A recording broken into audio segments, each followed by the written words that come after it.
आचार्य कल्प पंडित टोडरमल जी द्वारा रचित मोक्ष मार्ग प्रकाशक ग्रंथ अधिकार 9वां मोक्ष मार्ग का स्वरूप। आत्मा का हित मोक्ष ही है। मोक्ष अर्थात आत्म प्रदेशों से उत्पन्न हुआ अनंत सुख, अमर्यादित सुख, अखंड सुख।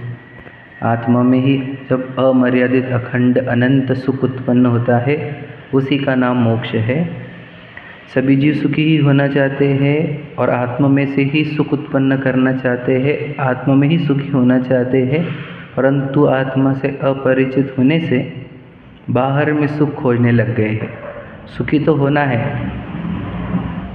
आत्मा है इसलिए सुखी तो होना है उनको, परंतु आत्मा जानते नहीं, इसलिए सुखी होने के लिए बहुत जगह अनंत जगह पर भ्रमते हैं, परंतु होना सभी को सुखी ही है। इसलिए आत्मा का हित सुख है ना। तो आत्मा जब हित सुख है और आत्मा में से ही सुख उत्पन्न होता है तो ये जीव अभी हम सुखी क्यों नहीं हो रहे? तो इसका उत्तर ये है कि हम अपने आप को जानते नहीं हैं। जैसे दुख क्या कहा गया? 12 भावना में दुख कहा गया संसार भावना, कि संसार में सुख नहीं है। समझ रहे? तो संसार का अर्थ क्या? 4 गतियाँ, 3 लोग, पत्नी बच्चे गाड़ी बंगले, ये संसार है। समझ रहे? पर्याय का नाम संसार है? नहीं। बोलो, संसरणम इति संसारः, अर्थात संसरित होने का नाम संसार है। संसरित मतलब होता है ना, बहुत बार बोल चुका हूँ, सटकने का नाम संसार है, फिसलने का नाम संसार है। समझ रहे? तो दुख रूप क्या है? देखो रखना, 3 लोक में कहीं पर भी कोई भी प्रदेश दुखदायक नहीं है। याद रखना, नरकों के प्रदेश भी दुखदायक नहीं है। आकाश के प्रदेशों को दुखदायक थोड़ी बोला जाता है। समझे कि नहीं? कोई काल भी दुखदायक नहीं होता। काल द्रव्य का परिणमन दुखदायक कैसे होगा बताओ? धर्म अधर्म दुखदायक नहीं है, पुद्गल भी दुखदायक नहीं है। विचार करो फिर दुख है कहाँ? तो दुख कहाँ है बताओ? तो दुख संसरण में है, सटकने से है। मतलब क्या? कि सटकना और संसरण नहीं समझा हमारे को। तो जब हम बोलो अपने चैतन्य सत्ता से सटक जाते हैं, अर्थात उसको जानते नहीं, उसको मानते नहीं, तो हम संसरित होकर जो शरीर सामने है उस शरीर को मैं जानते हैं, मैं मानते हैं। तो इससे दुख कहा गया कि जैसे ही शरीर का लक्ष्य हुआ तो बोलो क्या हुआ? अनंत इच्छाएं उत्पन्न हो गई, और ये है दुख। जो संसार को दुख रूप कहा वो लॉजिक समझा क्या क्यों है? संसार ही दुख रूप है। मतलब जब हम अपने चैतन्य से संसरित होकर देह का लक्ष्य करेंगे तो देह का लक्ष्य करने से ही बोलो क्या होता है? इच्छाओं का उत्पन्न होता है, इच्छाओं का सागर खड़ा हो जाता है, और अनंत इच्छाएं जब जन्म लेती है उससे जीव अनंत दुखी होता है। ये है संसार। समझ गए? कल दृष्टांत में हमने रसगुल्ले का दृष्टांत दिया था कि रसगुल्ला की खाने की इच्छा तब उत्पन्न हुई है जब हमने रसगुल्ले का लक्ष्य किया, तब हुआ है वो। समझे क्या नहीं? तो लक्ष्य करना का अर्थ क्या, ये भी समझो, ध्यान से सुनना। मराठी में तो बोलते हैं लक्ष्य द्या, है कि नहीं? बराबर बोलते ना? तो ये लक्ष्य करना का अर्थ होता है ध्यान दो, ध्यान दो, ध्यान देना। ठीक है? तो हम जिसका ध्यान करेंगे उसका विचार आएगा, उसकी इच्छा होगी या फिर उधर के भाव आएंगे। तो हम देह का लक्ष्य करेंगे, देह का ध्यान करेंगे तो इच्छा उत्पन्न होगी, क्योंकि देह ऐसी है, देह कैसी है? उसमें है अनंत बोलो इंद्रिया, 5 प्रकार की अनंत इंद्रिया, और वे इंद्रिया से निरंतर इच्छाएं जन्म लेती है। समझे कि नहीं समझे? तो वो देह का लक्ष्य करोगे तो इच्छा गिफ्ट में मिलेगी, आत्मा का लक्ष्य करोगे तो आत्मा कैसा है? परिपूर्ण, उसके अंदर ज्ञान सुख सब पूरा कंप्लीट एंटिटी है वो, उसके पास केवल ज्ञान के अनंत पर्याय भी अभी भी है। अनंत सिद्ध पर्याय भी उसके पास है, समझे क्या? अनंत काल तक की सिद्ध पर्याय भी उसके पास है। ऐसा परिपूर्ण एंटिटी आत्मा है। तो जो उसका लक्ष्य करेगा उसको इच्छा का अभाव होता है, इच्छा का अभाव होने से सुख होता है। लॉजिकल समझ रहे क्या? हमको समझना होगा कि आत्मा का लक्ष्य क्यों करे, शरीर का लक्ष्य क्यों नहीं करे। तो लक्ष्य करने का अर्थ क्या, ये बताओ। अब बताए ना ध्यान देना। ध्यान देना मतलब क्या, बोलो। ध्यान देना मतलब भैया बताओ। ध्यान का अर्थ होता है, बोलो। ध्यान का अर्थ होता है ज्ञान की निरंतरता। क्या कहा, वापस ध्यान सुनना। क्या कहा? ज्ञान की निरंतरता का नाम ध्यान है। लॉजिक समझा क्या? जानना, जानते रहना। जानते रहना ये होता है ध्यान। समझेगा क्या कह रहा हूँ मैं? ध्यान कोई जानते रहना। हाँ, तो ध्यान हो रहा कि नहीं हमारा? तो फिर वो आर्त रौद्र है, ध्यान तो है ही। ध्यान से रहित कौन है? संसार में ध्यान से रहित कोई जीव नहीं है। हमारे को निरंतर शरीर ध्यान में आ रहा है ना, शरीर का ध्यान ही चल रहा है या नहीं? तो ध्यान दो जहाँ निरंतरता है। देखो मैं आपको बताऊँ, निरंतरता का नाम ही क्या होता है? चारित्र। चारित्र को क्या बोला? स्थिरता। तो स्थिरता काहे में? वो जानने में। तो तुम अगर विषय शरीर को जानोगे तो विषयों की स्थिरता है, राग की स्थिरता है, समझे कि नहीं? कषाय की स्थिरता है। और वही आत्मा को जानोगे तो आत्म स्थिरता है। मुझे बताओ, इस जीव के पास दर्शन, ज्ञान और चारित्र गुण हैं। तो चारित्र गुण है तो स्थिरता भी है। तो उसके अंदर निरंतर श्रद्धा गुण की, ज्ञान गुण की पर्याय निकलती है। तो स्थिरता की भी तो पर्याय निकलती है प्रत्येक समय, हाँ या नहीं?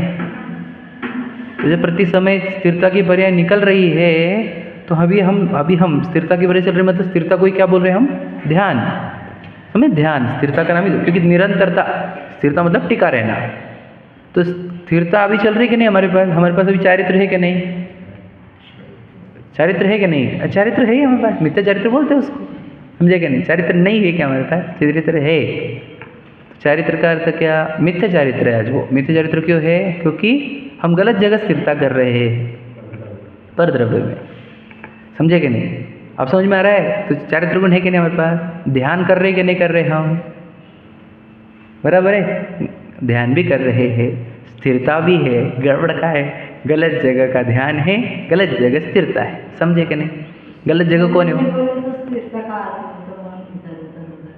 शरीर में स्थिर, अरे वो शरीर की स्थिरता से ही इधर उधर भटका है मन, समझे क्या? शरीर का ध्यान हो रहा है तभी तो इतने विचार कहाँ से आ रहे हैं? कभी देखने क्या है, कभी उसकी पत्नी बच्चे क्या है, कभी गाड़ी बंगले क्या है। तो एक ही तो है शरीर, कॉमन है ना फैक्टर, दूसरा तो कोई फैक्टर है ही नहीं। स्थिरता ही हो, शरीर के विचारों की स्थिरता ही तो इतने विकल्प खड़े कर देती है।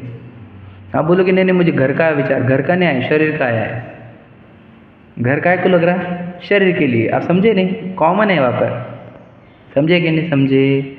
तो क्लियर कट बात है कि बताओ क्या, कि ये जीव निरंतर ध्यान कर रहा है शरीर का, बस इतना ही फर्क है। तो ये शरीर के निरंतर ध्यान से संसार है, यानी संसरण है, इच्छा की अनंत उत्पत्ति है और इसलिए अनंत दुख है।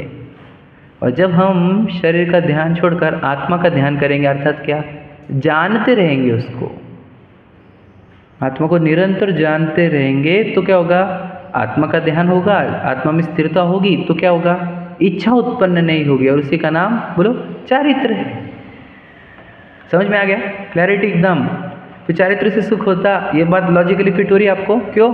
परिपूर्णता का निरंतर अनुभव होगा तो इच्छा का अभाव होगा, इच्छा का अभाव होगा तो पूर्ण सुख मिलेगा। मतलब चारित्र में ही सुख है, ये बात सिद्ध होनी चाहिए हमारे को। नहीं तो हम क्या पकड़ दे कि चारित्र से दुख होता है, ये हमारे भ्रांति बैठी हुई है, समझे क्या?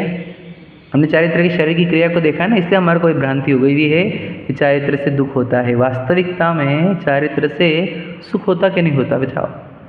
हमने कभी आत्मा से देखा नहीं ना उसको, समझा? बताओ दुख कहाँ है संसार में? कहाँ है दुख? संसार में दुख है, इसका अर्थ क्या?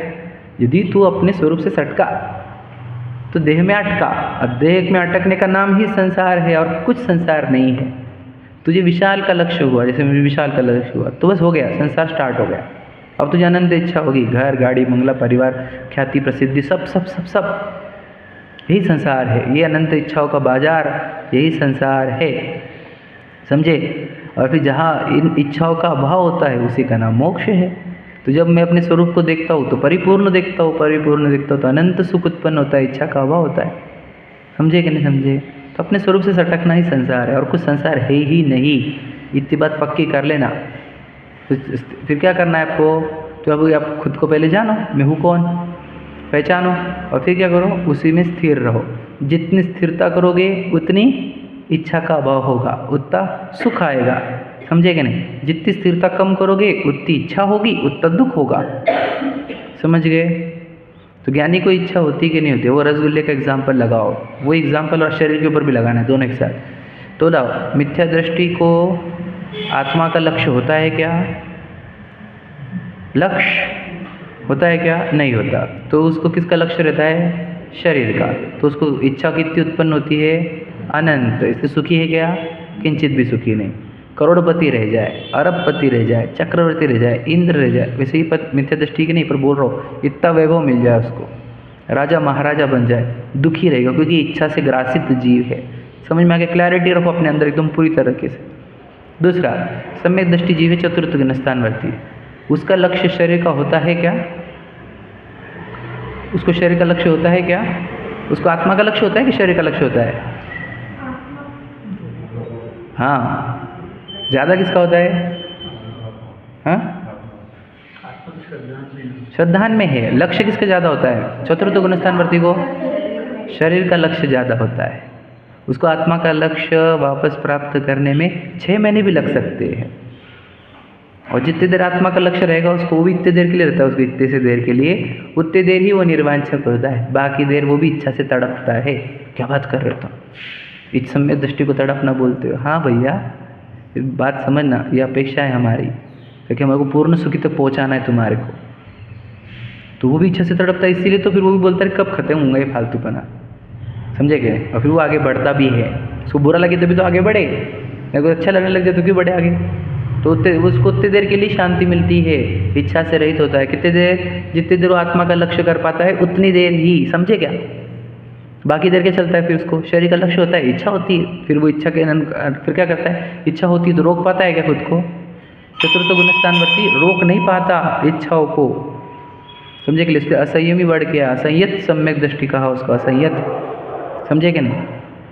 अविरत, अविरत विरक्ति नहीं जिसको, समझ में आ गया। फिर 5वें गुणस्थान वाले को बोलते हैं, और उसको आत्मा का लक्ष्य होता है कि शरीर का लक्ष्य होता है, उसको भी दोनों लक्ष्य होते हैं। ज़्यादा किसका होता है, मिथ्या चतुर्थ गुणस्थानवर्ती से ज़्यादा होता है। इसको 15-15 दिन में आत्मा का लक्ष्य हो जाता है, मैक्सिमम 15 दिन के अंदर ही हो जाता है इसको। तो इसलिए फिर इसको शरीर का लक्ष्य थोड़ा कम होता है, इसलिए उसको दुख भी कम होता है, और निर्वांछकता ज़्यादा होती है, इसलिए इसको सुख भी ज़्यादा, समझ रहे। ये पूरे गुणस्थान सिखा रहा हूँ मैं, पूरे एकदम गजब के लॉजिकल, लॉजिकल सीखना है इसको हमारे को। कभी भी लॉजिकल जाओ ना तो पीछे आने का काम ही नहीं है, सिर्फ रटोगे तो फिर पीछे हट जाओगे तुम, समझ में आए। फिर वो 6वें गुणस्थानवर्ती, आत्मा का लक्ष्य कि शरीर का लक्ष्य है, बताओ।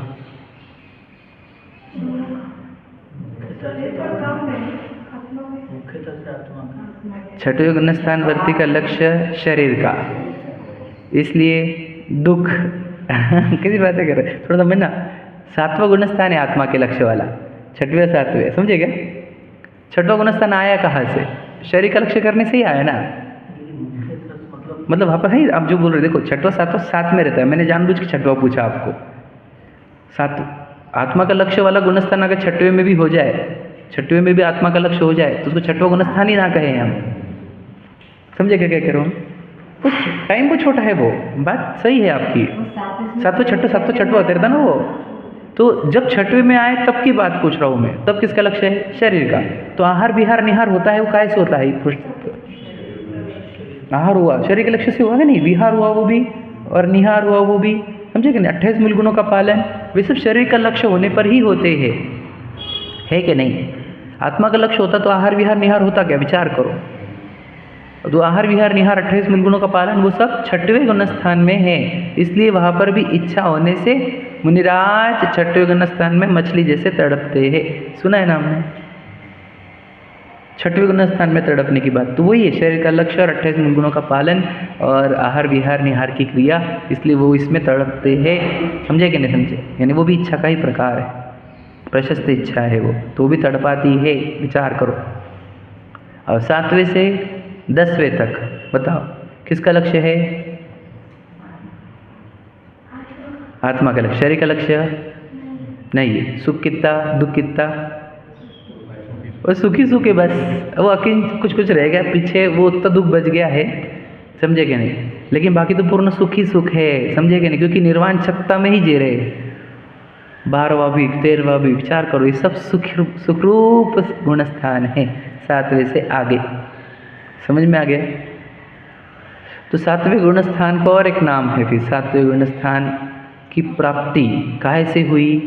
एक शब्द बोलो। अपरमत्त भी ठीक है, और एक शब्द बोलो। एक वर्ड है, मतलब गलत नहीं है, आप एक वर्ड यूज करो। 7वें गुणस्थान काहे से प्राप्त होता है? हाँ, उसको और एक वर्ड, ध्यान। और एक वर्ड उसको, ध्यान को और एक वर्ड, स्थिरता, निर्वाण सत्ता नहीं, उसको एक वर्ड है, बोलो। शुद्धोपयोग। समझे ना? भूल जाते हैं हम ये बात को, भूल गए जब।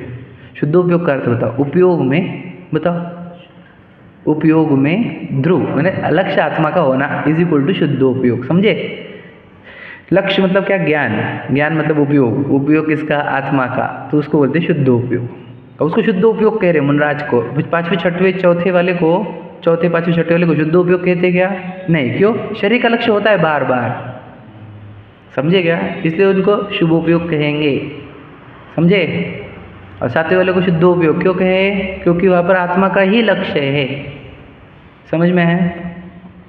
समझ में आ रही बात है? गजब की बात है सब।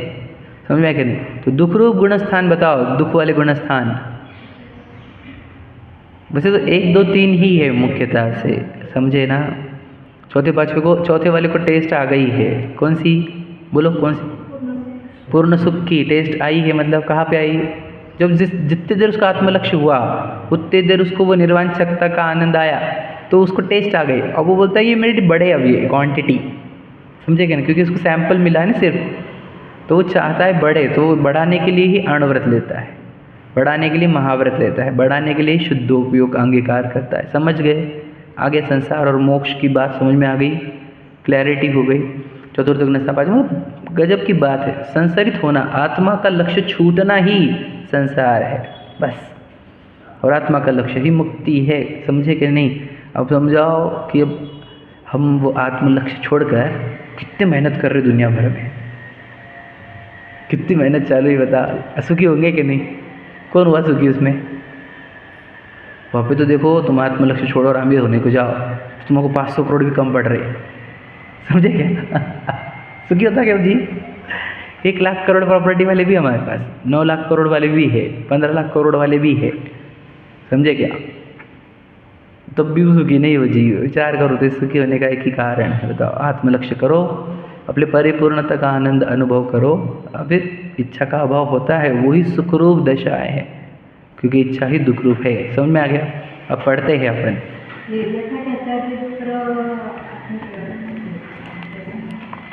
शब्द से छोड़ दो आप, कंसेप्ट समझ में आ गया ना?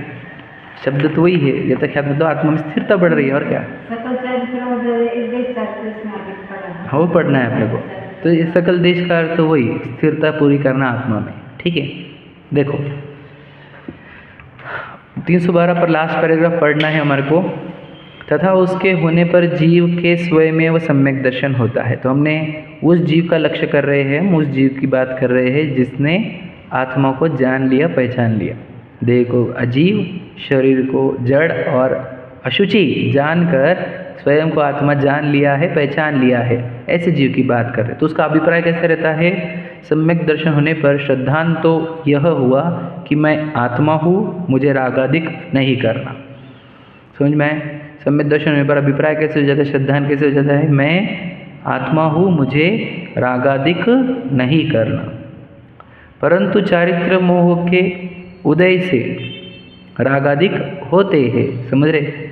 चारित्र मोह के उदय से रागादिक होते हैं। तो याद रखना, चारित्र मोह यह प्रॉब्लम नहीं है, कर्म नहीं कराते, हमारे अंदर ही इच्छा जीवित है, अभी तो चारित्र मोह का उदय आ रहा है, समझ लेना बात को।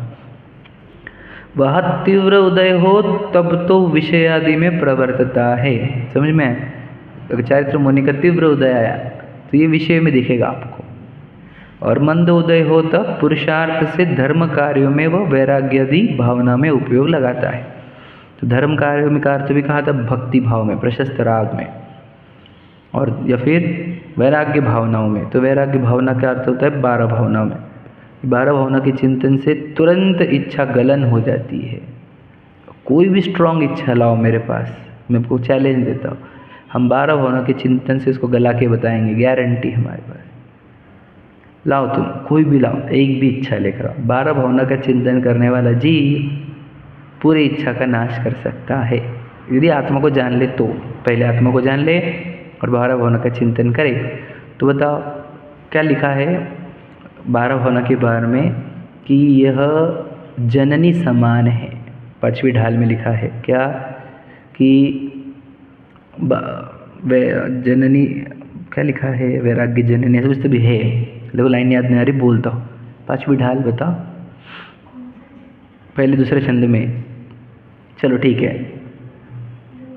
माई वर्ड है, जननी नहीं है। वैराग्य उपावन माई चिंते अनुप्रेक्षा, तो माई मतलब माँ, वैराग्य को उत्पन्न करने वाली माँ होती है 12 भावना। तो माँ है 12 भावना, वो काय को जन्म देती है, वैराग्य को।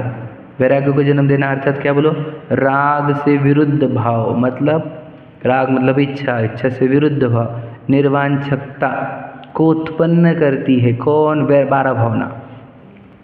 हमको कोई भी इच्छा हो गई बंगले की, और तुरंत अनित्य विचार करो, अरे बंगला भी बना लूँगा तो क्या, आगे क्या, कितने दिन रहेगा, नाम प्रसिद्धि प्रशंसा, कितने दिन।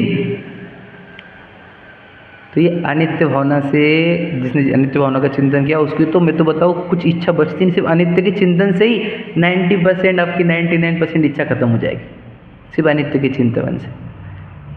आचरण के चिंतन से कितनी इच्छा खत्म हो जाती है, संसार के चिंतन से कितनी इच्छा खत्म होती है। मैं तो ये सब देखता हूँ तो उसे लगता है कि यार सही है, अरे बहुत गजब का है। तो ये चिंतन से उसकी फिर क्या हो जाती है, और इच्छा मंद होती जाती है। इच्छा मंद होती है मतलब कम होती जा रही है, निष्ठ होती जा रही है। जितनी इच्छा कम होगी उसका क्या होगा, उतनी स्वरूप की स्थिरता बढ़ेगी। स्वरूप स्थिरता बढ़ेगी तो फिर व्रत लेगा, है ना। फिर लिखा है देखो, उसके निमित्त से चारित्र मोह मंद हो जाता है। ऐसा होने पर देश चरित्र व सकल चारित्र अंगीकार करने का पुरुषार्थ प्रकट होता है। बताओ हमारा देश चरित्र प्रकट करने का पुरुषार्थ प्रकट हुआ क्या? देश चरित्र सकल चरित्र अंगीकार करने का पुरुषार्थ प्रकट हुआ क्या हमारा? नहीं। क्यों बोलो? अभी इच्छा बहुत स्ट्रांग है हमारी। इच्छा स्ट्रांग क्यों है बताओ? 2 कारण। एक तो हम अपने आप को जानते नहीं होंगे, और अगर हमने आपको जान लिए हैं तो वैराग्य की चिंतन में नहीं है। समझे कि नहीं समझे? बस यही कारण है। एक तुम स्वयं को जानते नहीं, और जानते हैं तो वैराग्य की चिंतन की कमी है, इसलिए ही देश चारित्र और सकल चारित्र अंगीकार नहीं कर पा रहे हैं। क्या मेरे को आपने छुटता, अपने से नहीं छुटता, अपने से नहीं छुटता, ये सब इच्छा के प्रकार है भैया। मैं आप लोगों को तो ये लगता जो तो लगता जो तो लगता जो तो लगता, ये सब इच्छा के प्रकार है। तो अंदर भ्रांति भर के रखी तूने, मैं मनुष्य हूँ, इससे देखो इतनी चीज़ें लग रही है। समझे कि नहीं? शर्ट भी क्यों लगता है आप लोग को? मैं जीव हूँ ना। विचार करो, हम कोई शरीर मान मान के जीते, हम कितने काल बीत गया बताओ, अभी भी बीत रहा, अभी वही बीत रहा है मिथ्यात्व में। समझ गए? देखो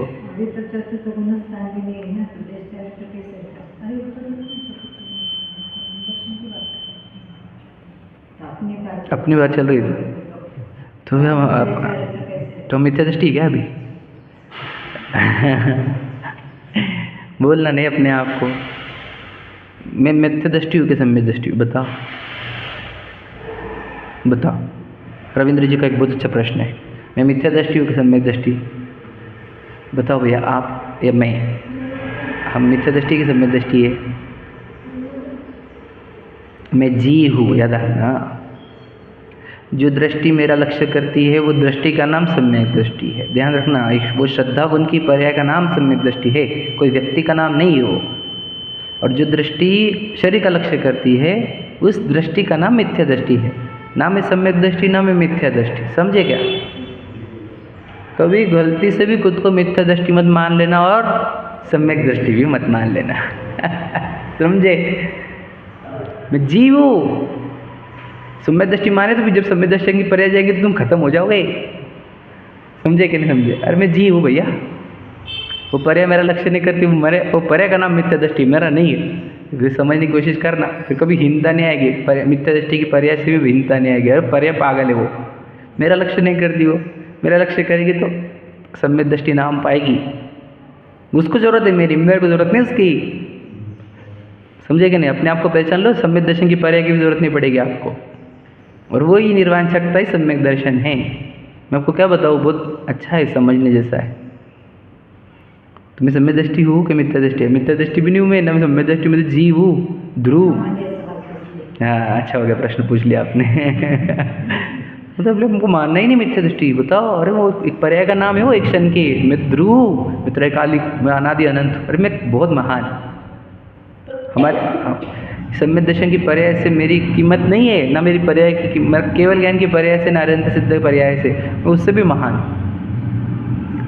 ये सब है पर्याय के नाम है, ये सब नाम पर्याय के हैं, मेरे नाम ही नहीं है ये। समझे ना?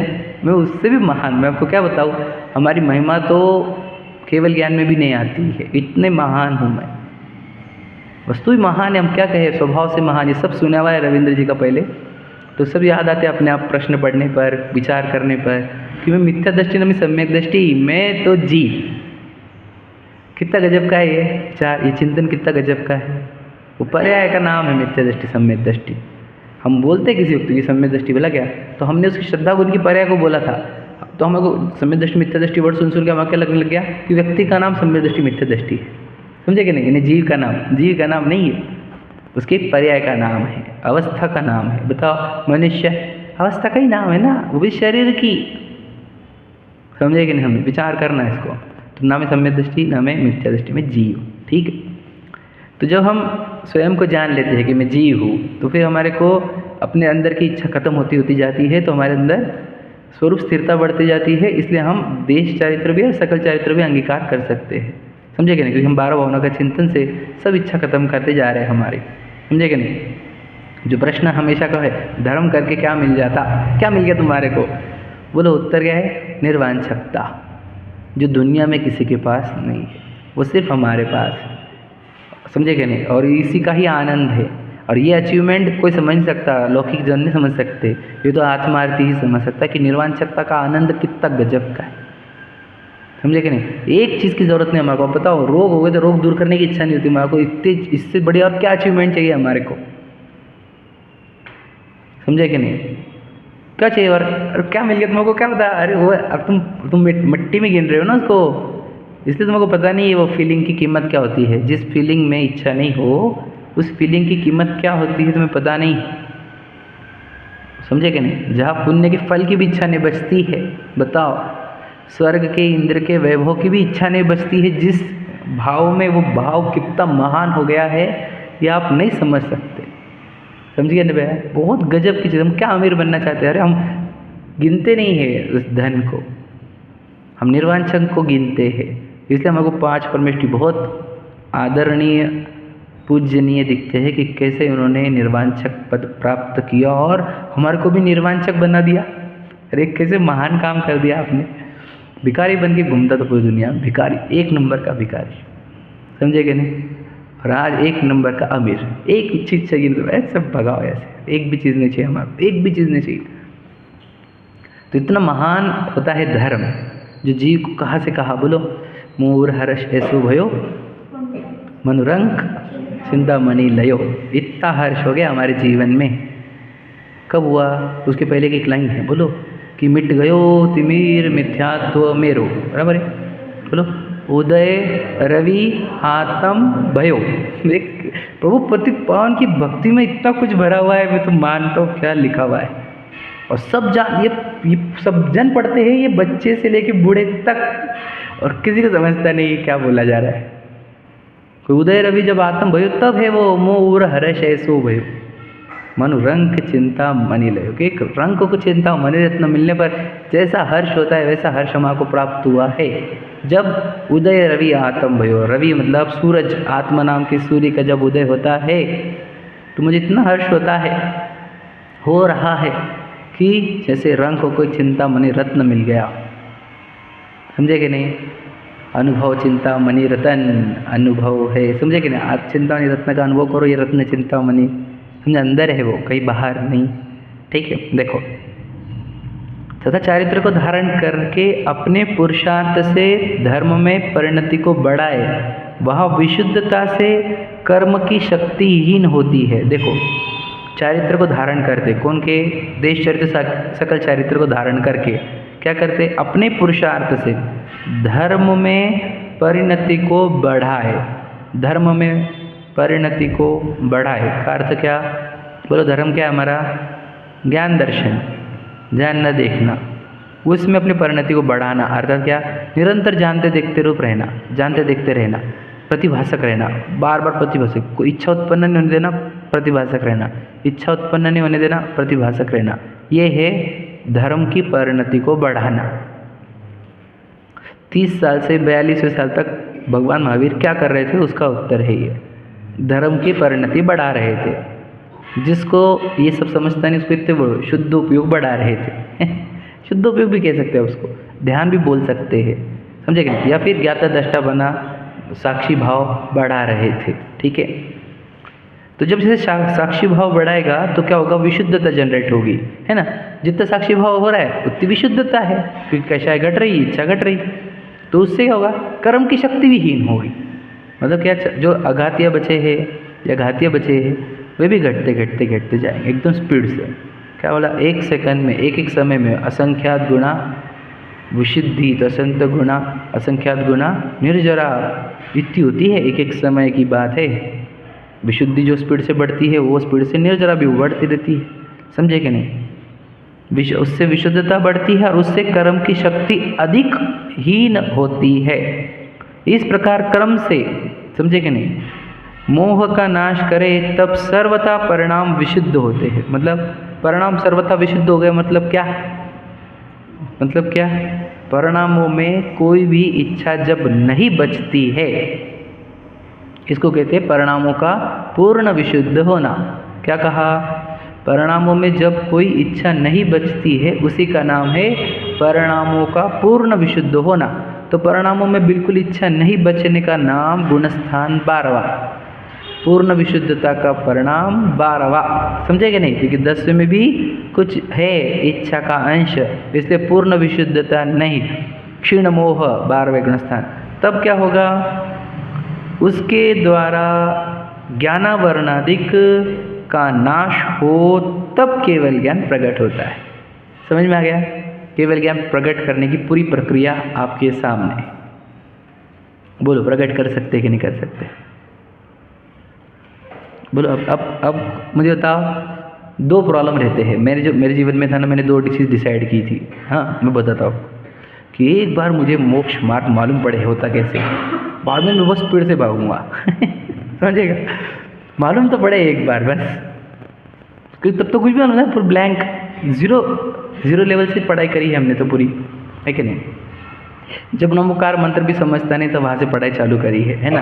और खुद से पढ़ाई करी। तो मेरे मतलब जीवन की खासियत ये रही कि कोई सिखाने वाला नहीं था, तो सीखना खुद से था ना, समझना खुद से था। तो पढ़े नहीं थे हमने से समझना चालू किया, समझना। तो कभी पढ़ना सुनना आया ही नहीं चैप्टर में, सिर्फ समझना ही चालू हुआ डायरेक्टली।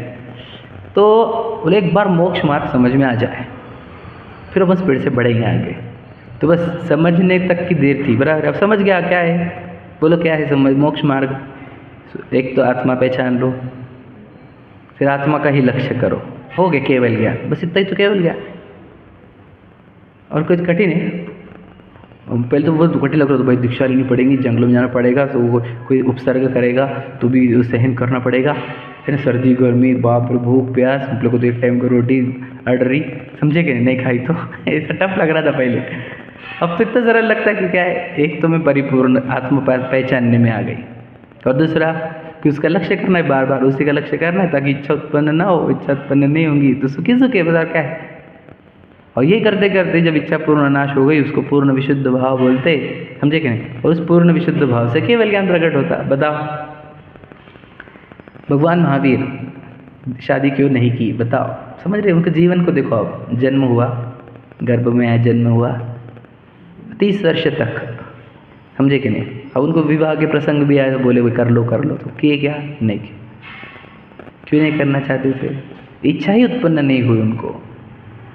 दवाई गए, इच्छा ही उत्पन्न नहीं हुई, जबकि किसी ने फोर्स किया था कि कोई, समझे कि नहीं, कि कोई प्रॉब्लम तो है ना आपके, इसी बहुत से मोक्ष है आपका, तो भी इच्छा उत्पन्न नहीं। सोचो कोई, मैं अब विचार करो, उनको कोई प्रॉब्लम तो थी नहीं, इसी बहुत से मोक्ष भी था उनका, गारंटी थी ना एकदम, क्योंकि जब 2 कल्याण हो चुके तो श्योर था कि इसी बहुत से मोक्ष है, बराबर है कि नहीं। पर क्यों नहीं किया विवाह, बोला इच्छा ही उत्पन्न नहीं हुई, नहीं तो कैसे कर ले हम, विचार करो, समझ गए। तो इच्छा कितनी मंद थी, विचार करो, अब एकदम कम। और फिर राजघराना भी था तो वो भी इच्छा नहीं हुई कोई। 30 साल एक मैच्योरिटी की एज पकड़ ली और सब छोड़ दिया, माँ बाप को भी बोल दिया चलो हम जाते हैं। देव आ गए, उन्होंने सब किया, पालकी वगैरह जो भी होगा मनुष्य ने, ठीक है। जंगलों में गए, क्या किया, बोलो क्या किया, जो अंदर छुपी हुई इच्छाएं थी, बराबर है, वे भी नष्ट करते चले गए, समझे। 12 साल लग गए तो दुखदायक थे क्या, बिल्कुल नहीं। इच्छा कम होती जा रही थी, आनंद बढ़ते जा रहा था। आनंद बढ़ते बढ़ते बढ़ते बढ़ते बढ़ते पूर्ण आनंद रूप परिवर्तित हो गया केवल ज्ञान के साथ, है कि नहीं। भगवान महावीर की कहानी से समझ लो आप, ठीक है। ये आदिनाथ जी की देख लो, तो बोले उनको इच्छा हुई थी तो उन्होंने विवाह कर लिया था, परंतु इच्छा अच्छी तो लगने रही थी, इसलिए छोड़ भी दिया, दीक्षा भी ले ली, समझे कि नहीं। विचार करो, भरत जी 96,000 एक टाइम पे, करोड़ों, सब अलग है, विचार करो, पर सबका एक ही रास्ता है, एक ही रास्ता है। इच्छा का अभाव करके अपने स्वरूप का लक्ष्य करो, या स्वरूप का लक्ष्य करके इच्छा का अभाव करो और पूर्ण सुख को प्राप्त हो जाओ। तो पूर्ण सुखी होने की विधि बताओ। अब आप कंप्लेंट कर सकते हो क्या कि मुझे पता ही नहीं, मुझे प्रोसीजर ही नहीं मिली, मुझे किसी ने सिखाया ही नहीं। तो अब तो आपको ये कंप्लेंट करने का स्कोप बचा नहीं। आप किसी ने बोला तो हम पटके मारेंगे उसको कि झूठ बोल मत, विधि नहीं मिली, विधि नहीं मिली, विधि तो पूरी मिल गई, बची अब बात तू करता क्या नहीं करता। Procedure complete by our side, समझ गए कि नहीं समझे, बस समझ लेना। पूर्ण सुखी होने की केवल ज्ञान प्रकट करने की प्रोसीजर सामने खड़ी कर दी हमने आपके। अब ना करो तो ये तो हमारी ही गलती है, फिर हमारे ही पुरुषार्थ की कमी, हमारी अरुचि, हमारी ही अयोग्यता, हमारी खोटी होनहार।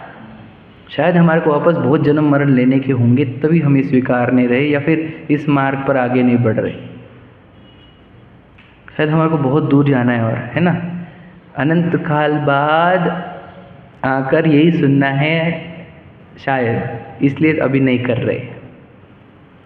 अब अनंत काल बाद आए घूम के हम, तो क्या बोला जाएगा, तू जीव है इच्छा से दुख होता है, समझे क्या नहीं। आत्मा का लक्ष्य करने पर इच्छा का अभाव होता है, बस यही तो बोलेंगे हम, और क्या बोलेंगे बता।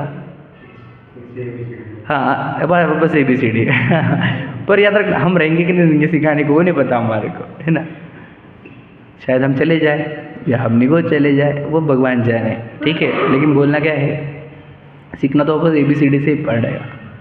और आज पंचम काल में ये बात सुनने को मिल रही है, ये भाग्य कम है हमारा, हमारे भाग्य बहुत बड़ा है। मैं तो मेरे गिनने को लगाओ तुम्हारा भाग्य, तो मैं आपको बताऊँ पूरी दुनिया में, पूरी दुनिया के भाग्य एक साइड को करो और अपना भाग्य एक साइड को करो, सच बता रहा हूँ। इतना तो भाग्य लेकर आए हैं हम, अपने आप को सिर पे जिनवानी है। जिनेंद्र भगवान जो समोशरण में बोले थे, समझो समोशरण में क्या बोले होंगे भगवान जी, ये नहीं बोले होंगे यही बोले थे उन्होंने, ये जो मैं आपको समझा रहा हूँ कि जब आज शरीर का लक्ष्य करेगा तो इच्छा उत्पन्न होगी तो दुखी होगा, आत्मा का लक्ष्य कर तो इच्छा का अभाव होगा तो सुखी होगा।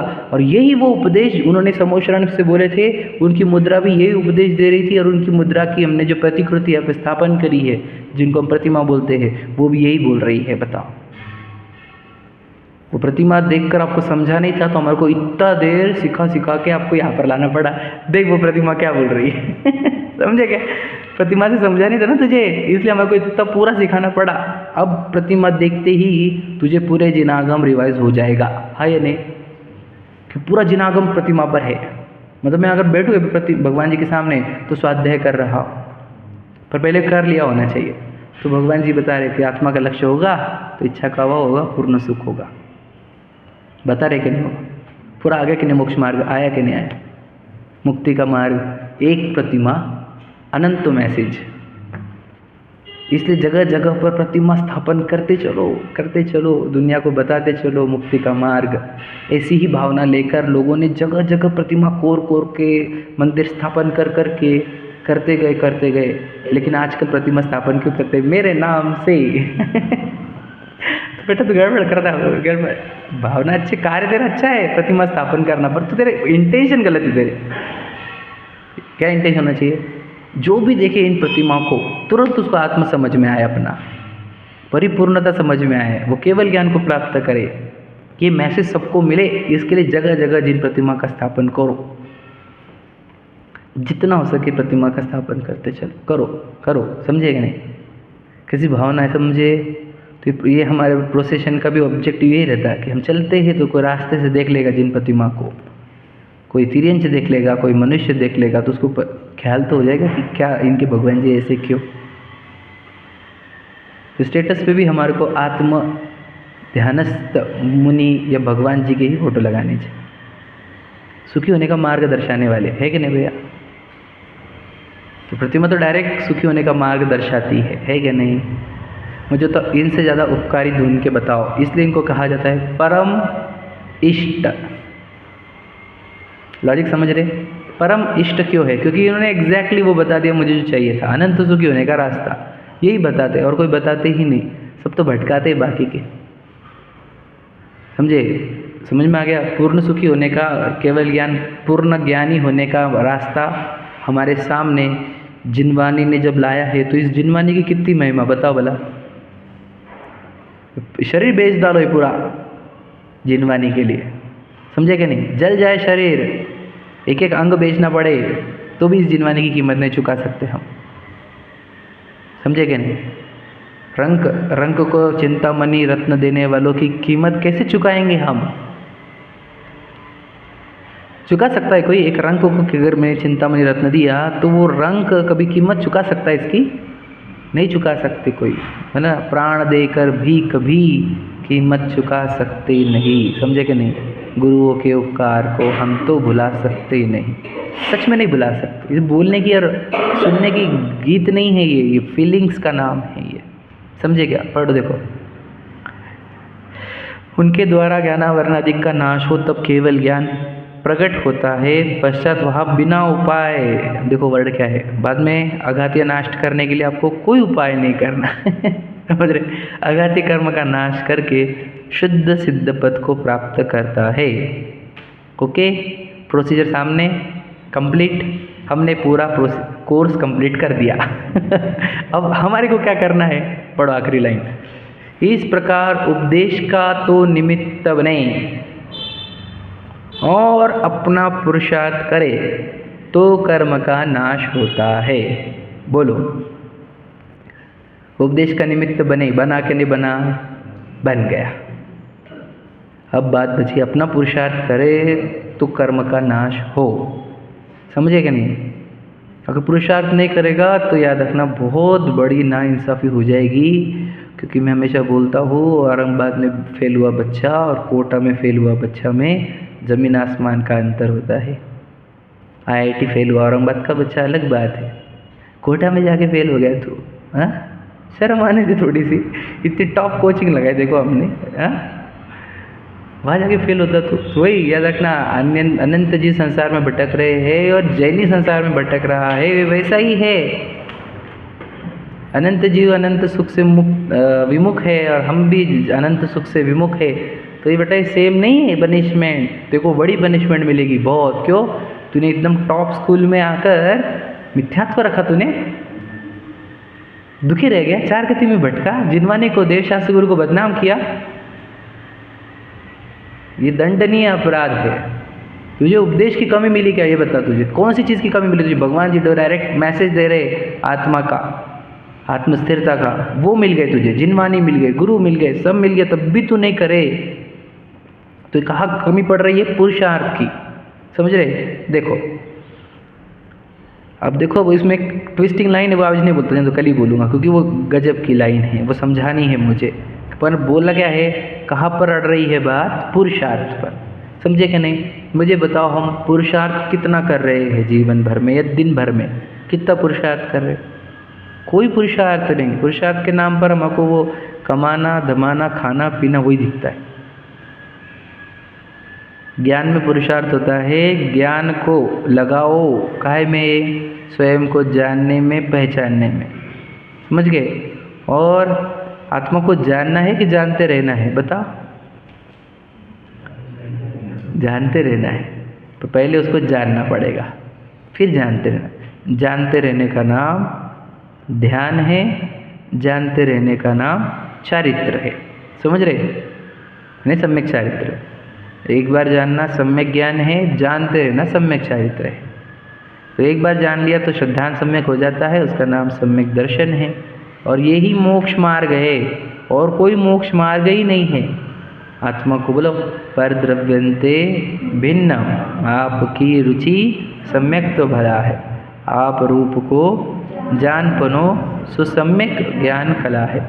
आप रूप में लीन रहे थिर, सम्यक चारित्र सोई। समझ में आ गया? अब व्यवहार मोक्ष मत तो बहुत बड़ा है। फिर रोज मंदिर आया करो, पूजन किया करो, भक्ति करा करो, है ना, शिविर लगाया करो, ये करो, वो अब व्यवहार मोक्ष मार्ग है सब। निश्चय मोक्ष मार्ग ये है जो प्रतिमा बता रही है। एक प्रश्न और, ये जो प्रतिमा है ये निश्चय का उपदेश दे रही है कि व्यवहार का? बताओ, रोज भैया उत्तर देना आप।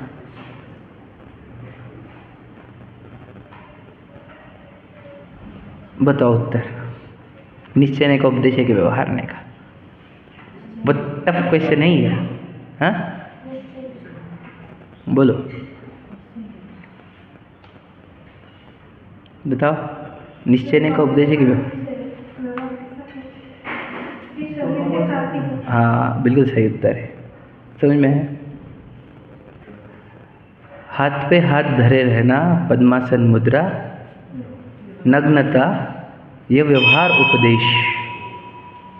कि जब तक तू ऐसा बाहर से नहीं होगा, तब तक तो अंदर कुछ होगा ही नहीं। समझे कि नहीं? और वो भी नहीं तो अंदर ध्यानस्थ। किसका ध्यान? आत्मा का। तो बताओ, प्रतिमा के ऊपर निश्चय नहीं भी है व्यवहार नहीं भी है। बताओ, मैं बोलता हूँ ना, सब कुछ है वो प्रतिमा के ऊपर, हम देखने में कम पड़ती हमारी। सही कि नहीं? निश्चय में व्यवहार में दोनों दिख रहे ना। नग्नता क्या बता रही है? व्यवहार ने। पद्मासन खड़गासन क्या बता रहे हैं? व्यवहार ने। और वो ध्यानस्थ अवस्था आत्मा को बता रही है। निश्चय ने, व्यवहार ने, सब कुछ सब है वहाँ पर। हम बस अब इसके बाद आंखें बंद करें तो भगवान जी याद आए और भगवान जी का संदेश याद आए। समझे? उनका उपदेश क्या है, संदेश क्या है, जिनवानी क्या बोल रही है। मुनिराज जंगलों में जाकर, पहाड़ों पर जाकर ध्यान क्यों करते, इस सबको पकड़ो। शेखर जी का ऑब्जेक्टिव क्या है, सामायिक का ऑब्जेक्टिव क्या है, अष्टमी चौदस को कुछ नहीं खाने का उपदेश क्या है, ब्रह्मचर्य से रहने का उद्देश्य क्या है, इस सब समअप करो, गोलन करो। एक ही है, अब आप अपनी आत्मा का ध्यान करो, उसको जानो और उसमें लीन रहो। यही सुखी होने का मार्ग है, और कोई मार्ग नहीं है। बाकी जो कुछ है इसी का विस्तार है। ठीक है, चलो। सहजानंदी शुद्ध स्वरूपी अविनाशी सहजा